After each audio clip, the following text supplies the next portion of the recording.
Magandang hapon po mga katrabaho. Ayan, nagbalik pala tayo para mapasilip natin yung ginagawa natin dito sa Regina mga katrabaho.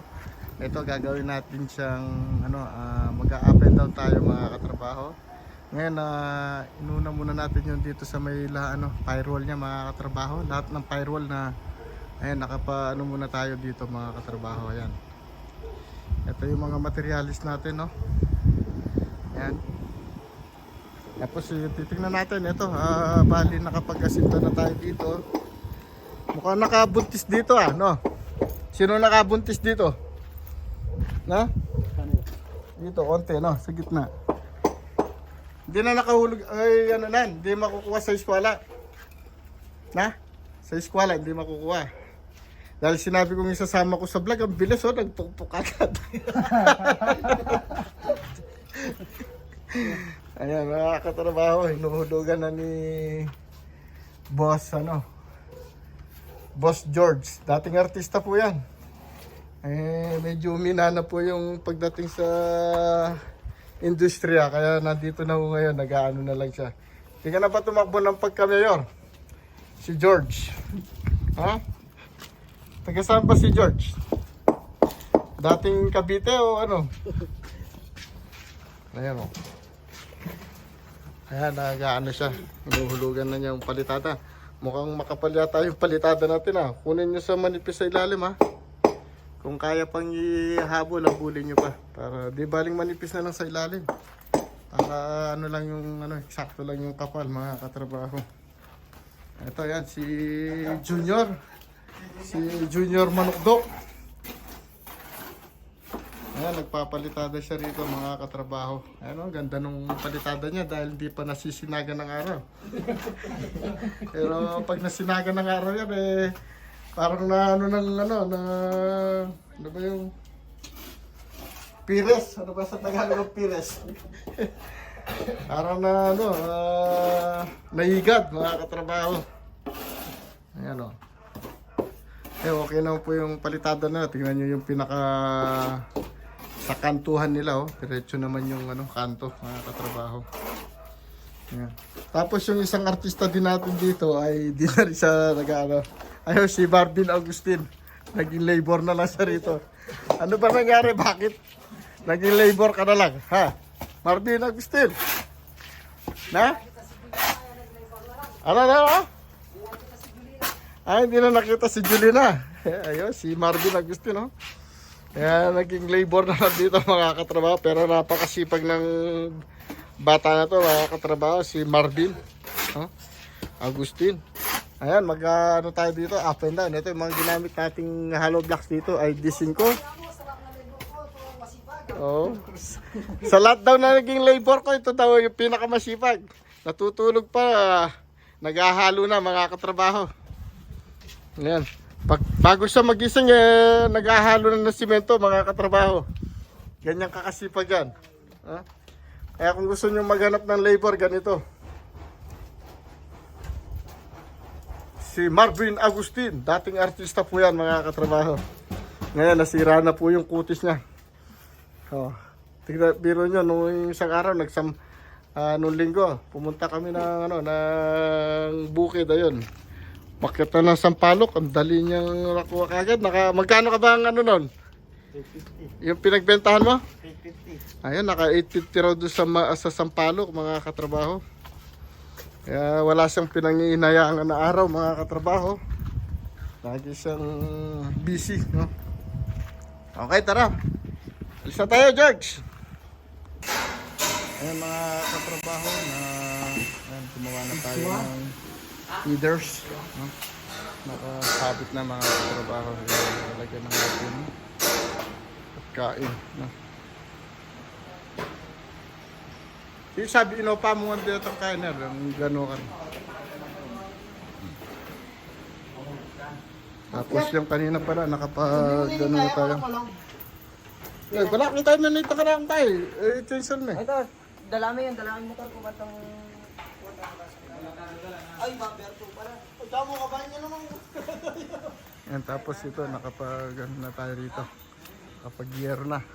Nakakatrabaho yan. Naglagay na tayo ng insulation. Yung sobra, kinabit na natin para hindi siya sayang mga katrabaho. Sa linya pati nga. Buwa, pwede mo rin. Atot mo niya, kariyan. Mga katrabaho, ginagawa natin yung pinaka-ano ng feeders natin. No? Kung makikita, wala siyang pangsalo rito. No? Kasi pag wala siyang pangsalo, medyo ano siya, marupok o mahina yung ating feeders. Mga katrabaho. Yung ating feeders. Hindi katulad ng YouTube. Ayun. Medyo ano lang po siya mga katrabaho. Kasi sinakyan ng mga kambing.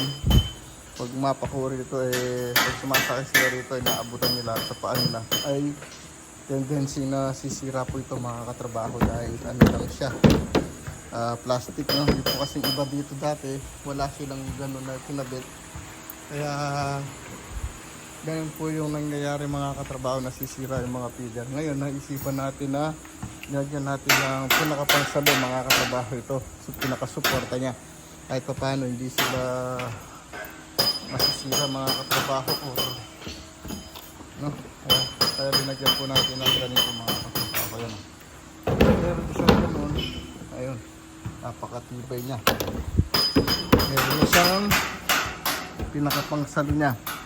Kahit na sakyan man siya ng kambing, ay hindi siya masisira mga katrabaho. Dahil meron siya pinaka-suporta o pangsalo. No? Ayan.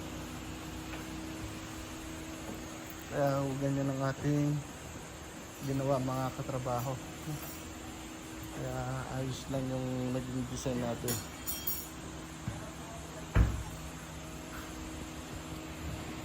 Okay, gawin na natin yung iba. Ayan, tingnan nyo po ba. Ayan mga katrabaho, naglalagay po tayo ng wall capping dito sa ating ginagawang bubong mga katrabaho. Tingnan nyo po yung pagkakaiba nung yung unang pagkakakabit, no? Tsaka po yung sa atin ngayon, no? Ito po yung una. Ayan yung una, medyo maiksi po yung plastic kaya di po umabot. Kaya yung mga bali naka rivets na lang siya. Tapos sa amin po kasi sinasabay na namin sa thick screw mga katrabaho, mas magandang tignan para hindi siya maruming tignan mga katrabaho. Kaya kung ginagawa namin, bago ako magpapagawa ng plastic, sinusukatan ko maglalagay muna ako ng yero mga katrabaho bago tayo magpapabent, no? Kasi para panigurado yung ating mga plastic ay hindi sila kumukuto. Di ba sa Tagalog ang kumukuto? Hindi nabibitin mga katrabaho. Joke lang yun mga katrabaho, ha? Akala nyo di marunong magtagalog si katrabaho. Joke only. Okay, tapos muna tayo ulit mga katrabaho. Meron natin ligaan po. Kalpang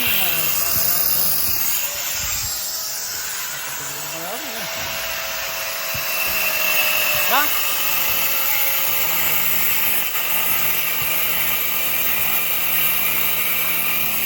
Mulit ko yun eh. Kali kong kuryente, pakain ko Calvin Webes.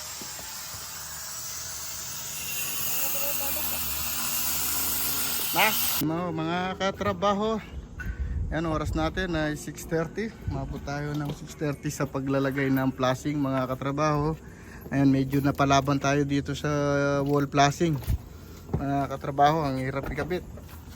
Yung pagka-cut natin medyo mababa mga katrabaho, iba yung niya cut, kaya nagkamali tayo. Ayusin na lang natin mga katrabaho pagbalik natin. Okay, baba na tayo mga katrabaho at hanggang dyan tayo magsusukat muna pala ng yung metro pero mo nakalapis. Sige natin lapis, no? Lapis siya. Pag-idala yung lapis. Okay, kape muna kayo.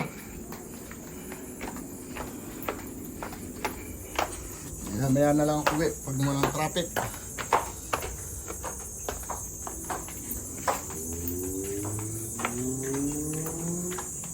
Ayan o. Ganda naman ng bahay ng kambing. Katrabaho.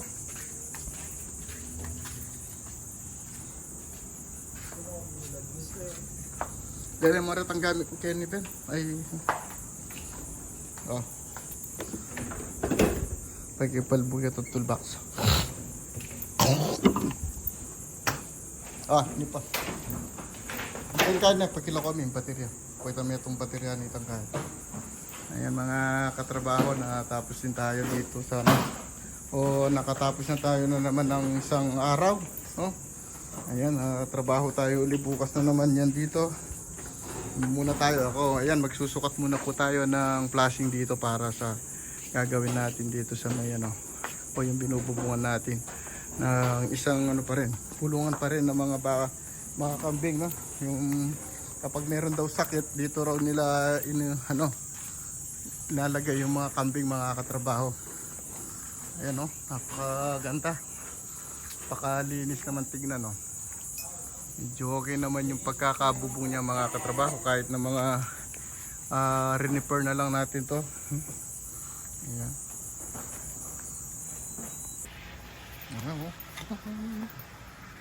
Ayan po mga katrabaho, ito yung isang bagong yung malaking kulungan na ginagawa din natin mga katrabaho. Ayan, yung pinatatrabaho natin.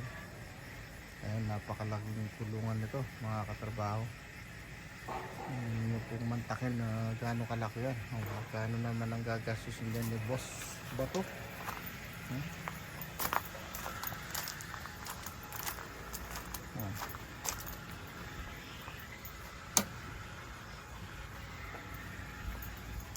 Tapos dito para makita natin yung ating ito po yung hagdanan ngayon dito papaba sa may kulungan din po yan. Kaya kung halimbawa gusto niyang pag pinasok niya po doon, pwedeng bababaho rito, no? Tapos pwede rin niyang ipadaan dito yung mga nakakulong dito, pwede rin pupunta rin dito mga katrabaho. Kumbaga umiikot-ikot lang po sila dito sa mga lahat ng kulungan na ito mga katrabaho, na halos magkadugtong-dugtong po lahat yan, no? Ano pong nakikita sa ating video. Kaya malaki-laki na rin po naging na-invest ni Sir Bato po rito sa kanyang goat house mga katrabaho. Napakalaki na ginastos niya. Pero kahit na ganito yung mga ginagastos niya, ay sulit na rin, or nakikita niya yung kanyang mga invest na ganito. Napakalaki din ng halaga ng mga kambing. Ayan, ayan, dito siya akyat. Pag akyat mo rito, pwede ka nang pumunta naman dun sa kabila mga katrabaho. Ayan, kaya pag pumasok ka rito, pag akyat mo rito, pwede kang pumunta dun, no? Doon sa hindi mo na kailangan doon ka pa umikot. Dito ka na papasok nun mga katrabaho. Pasok mo rito,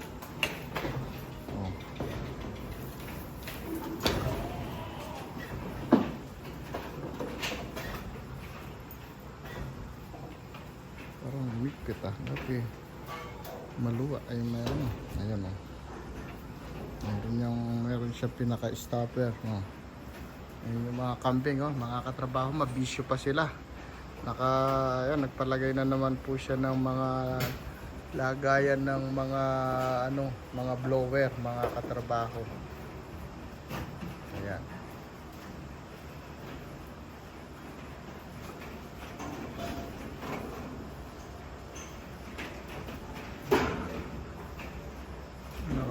Pinakabit niyang blower dahil daw yung mga kambing ay naiinitan sa sobrang init kasi ng panahon ngayon, no?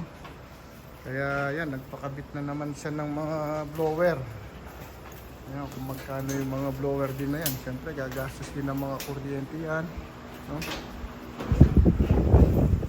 Ito si napakaganda, ayan, bagong silang na kambingot, no? Ang tawag dito ay kambingot. Ayan, ganda. Hello. Ayan ang ating mga kambing. Ay yung mga kambing ni Sir Bato. Ganda nito. Okay mga katrabaho, uwian na naman po tayo sa Arayat, no? Mamaya ay biyahe na naman tayo yan. Ma! Ma! Ma! Ma! Ma!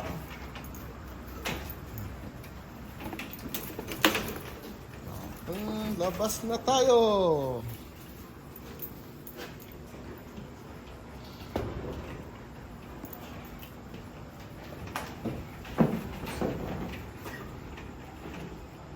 Mga katrabaho, pauwi na po tayo ngayon sa Arayat. Ayan, nakakulong-kulong po tayo, no? Sakyan lang po natin yung ating kulong-kulong ngayong gabi. Ang oras po natin ay 8:30 na ng gabi.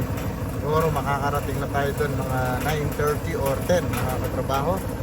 Ito yung sasakyan natin. Napakaingay na ng ating sasakyan, mga katrabaho. Marami nang kumakalampag. Okay, biyahe na po tayo mga katrabaho at hanggang dyan maraming salamat po at magandang gabi.